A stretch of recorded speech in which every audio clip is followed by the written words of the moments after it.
site has different levels of practice, and it's not an entry-level practice per se, but I'm in the same position as you, and I totally get what you're saying. Yeah, but it's a dietitian ones. Yeah. That are, it's a job performance issue. They have to use wellness assessments. And that's difficult because it's really not an entry-level type thing to know, because you don't learn it in school necessarily, right? Or in an internship, but then as part of their job they need to be able to do it, so it becomes problematic from an operational point of view. But when you're screening that person for the position, you would ask them for... But most grade ones or new applicants or new interns or new grads would not have any experience with that. Some do, but not many, I think. But you probably screen them out from... Yeah, but if you're job, a small right? site, you take whoever you can get, sort of. Absolutely. It's like if you're a young woman in a small town, you want to work there, it's like, sure. And you learn quickly, don't you? Yeah.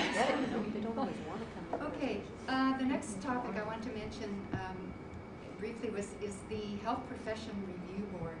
And what this review board is a new group of people, if you like, a board that's been set up by the government under the Health Professions Act, and I think it was enacted in maybe 2 years ago. I can't remember the date.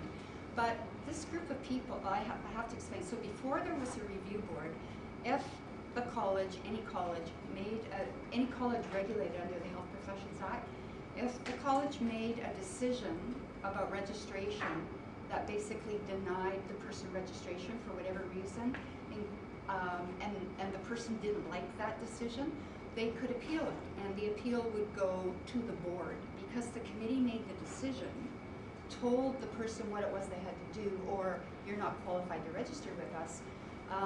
If the person didn't like that decision, it couldn't go back to that same group. They made the decision, so it would go to the next level, which would be the board of directors. Okay, and then the board would review all the documentation. Anybody who was on the board, who was also on the inquiry committee, would be excused from that board meeting, that section of the board meeting, and a decision would be made on the appeal to the board. Now, for some reason, the government felt that this wasn't transparent, this wasn't necessarily fair, that some boards were just rubber stamping what their committees did. So they said, okay, we're not doing this anymore. And they developed, they created this review board that hears all the appeals from all the colleges about these registration appeals, and all appeals about complaints. So leave registration alone and think about a complaint. Same thing if I complained about Heather's dietetic plan she worked out for me for whatever reason, and I didn't like it, and I had a complaint about her ethics or whatever, I could complain to the college about that, and my complaint would go to the committee, the inquiry committee, and they would investigate it, make a decision, and if they determined generally that the dietitian did no wrong, then I would be told that you're wrong, the registrant was working fine, everything's good, and if I didn't like that, again, I could appeal to the board. Now, the Health Profession Review Board is now accepting those appeals as well. They no longer go to the board. So this board has been set up. I think there's about 12 or 16 people on it. They're lawyers, they're high-powered people who, a lot of them are retired, like the chair is a retired lawyer with a Queen's Counsel designation. So a lot of them are are people who were considered very high in their profession before they retired, or they have a high-level position now, but they're not necessarily in healthcare or, whatever. They're just people who apparently were selected for good judgment and good sense. So this group of people get together and review all the appeals that are made to them, and they have a lot of power in the Act. And all the colleges were asked to meet with this chair of the board when they first got started, so I had a meeting with them, and because, how much time? 10 minutes. And because they were so new, we really didn't know what impact this would have on us, and so the meeting was pretty lame. But I met again with them last week, and we have had one complaint go forward. It was an inquiry decision to the review board, and it was mentioned, Robin mentioned it in her report, and because the complaint was appealed to our board before this group came into being by the government, they said, we don't have any jurisdiction over it, so we can't do anything. Now, if the complaint had gone forward to that board, we would have been involved to a very high level with our legal counsel, time, money, and it would have created a lot of hassles, a lot of difficulty. And that is the public's right and everybody's right to be able to appeal. It's just who they're appealing to and the effect it has on the college now. So this is quite significant for all the colleges. Being a small college, it will affect us even more. The good part is we get very few complaints. We've only had 6 since 2004. But interestingly, of those 6 complaints, 2 of them went to appeals to the board. So if you think 1/3, that could get us into high costs in the future. So fingers crossed, everybody practices safely and confidently, continues to.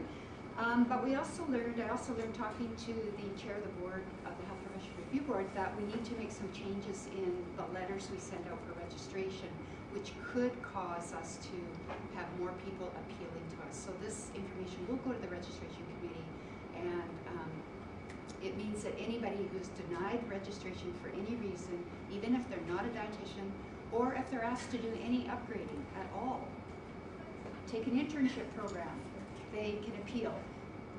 And the board will hear the appeals. So even if it makes no sense to us, the board, this review board will hear the appeal. So I am very glad that we have a restricted fund and our college is financially healthy, so that, and that's the main purpose of that fund is for disciplinary actions. Hopefully we won't have to use it, but I'm very glad that we have it. So you will hear more about this review board as time goes on. Is the final decision from the review board the final decision? No. They have certain powers, and for registration decisions, they can make the decision to agree with the college, and then it's over, or they can ask the college to review it again. So in the case of someone, say, that was denied registration for some reason, the college would then say to that person, okay, do you have any other documents that you could provide to us that would help us look at this in a fresh light? And they would have to do that. So it's interesting. And they do mediation as well, which is another thing. So that's the end of that. I think I'll skip. No, I won't. I'll mention very quickly. We have several board members who are coming off the board at the end of March, including 5 people. So we're going to have a vacancy on Vancouver Island, 2 in the interior north, 1 in Fraser. Well, that's 4. 1, 2, 3, 4. Yeah, I can't count. 4. So we encourage anybody who is interested in a position, possible position on the board, to give either Melanie or me a call, and we can talk to you about what's involved time-wise, all the rest of it, or any of the board members. And we encourage you to get involved, and especially if you've been on one of our committees, that's a really good way to get involved in the college as well, at the board level. Okay, last couple of real quick items. Internship positions, as you all know, they're really, really tight all around the province. I would encourage as many of you as possible, if you haven't been a preceptor for any of the interns, International, UBC, Langara, whatever, consider it. It can be part of your continuing competence plan, and it's interesting. I know it takes time and energy, but we really do need dietitians in BC. They can't become registered with us if they don't have the practical training qualifications. So we need positions all over the province. And last, a couple things. The AGM today, we've had them traditionally on a Friday afternoon, and the question was raised last year as to whether that's the best day of the week. So we were going to try Thursday afternoons. Would that suit you any better? Would a different day of the week suit you any better than Friday? How many, just put up your hand, how many would prefer like a Thursday afternoon? Okay, 1 or 2 only. So what about Friday then? Is that really is the best? Okay, that's good information. Thank you. And your monthly updates. Do you read them? How many people actually read them? Okay, very impressed. That's great. We can get stats on that too, but I haven't looked at them lately. And how many of you read the question and answer sections? Do you find those interesting? Right at the bottom. Okay. Is there anything you'd like to see in the monthly update that you're not getting right now? I had a couple suggestions from the last group I met with. They wanted some registration statistics, so we'll throw in some more next month. Yeah? I don't know if it's always included in the monthly updates, but when a committee makes a final decision about something, Yeah. is that automatically included? No, but it's on the website, and the Okay. minutes from the meetings are now being approved by email right after the meeting, so then we're able to post the minutes. So check the websites under all the committees and the board, and you'll see the latest set of minutes. And I mentioned already in-person liaison sessions, we're always open to that, so we look forward to hearing from you. So you have like 2 minutes for questions. Does anybody have any questions? Yes. The restricted practices activities, you had said we should have a learning goal. Now, so basically every 3 years we would do a new learning goal, even though we're using only the same restricted activity. Okay, just to keep current and up, yeah. Exactly. If you have more continuing competence questions, I would like to suggest that you corner Melanie after the because they're quite specific, so I'm not trying to put anybody off, but question? On the lab tests and the vitamin and minerals, what sort of time scale are we looking at there? Like 6 months, a year, 3 months? Any ideas? Well, my goal in the board strategic plan, my goal to get the bylaw amendments was spring 2010.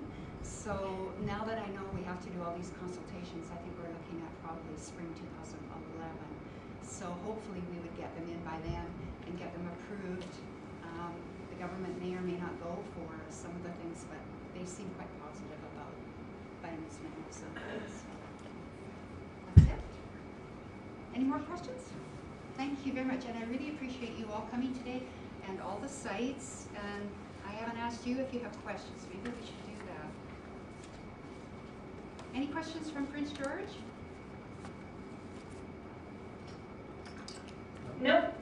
Thank you. Comox.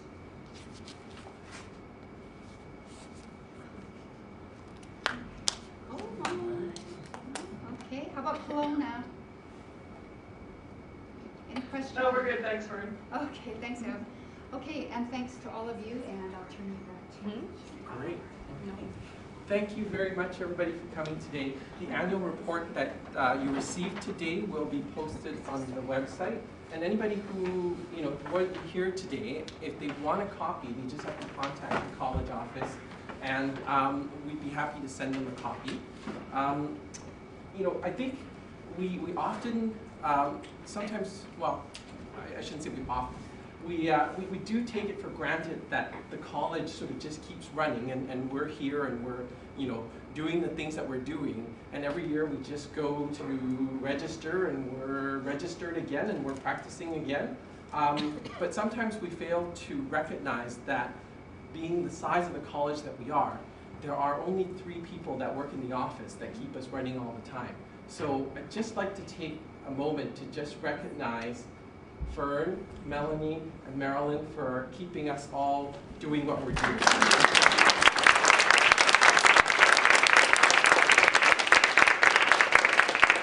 So on that note, I hope you were enlightened by the presentations that were given today.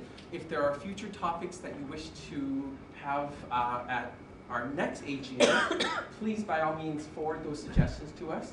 It's delightful to see everybody here today. And at this point, I'm going to ask for somebody to move for the adjournment of this meeting. Maria, thank you. Well, I am glad to report to you, meeting is adjourned. Please stay around and enjoy the refreshments. Thank you.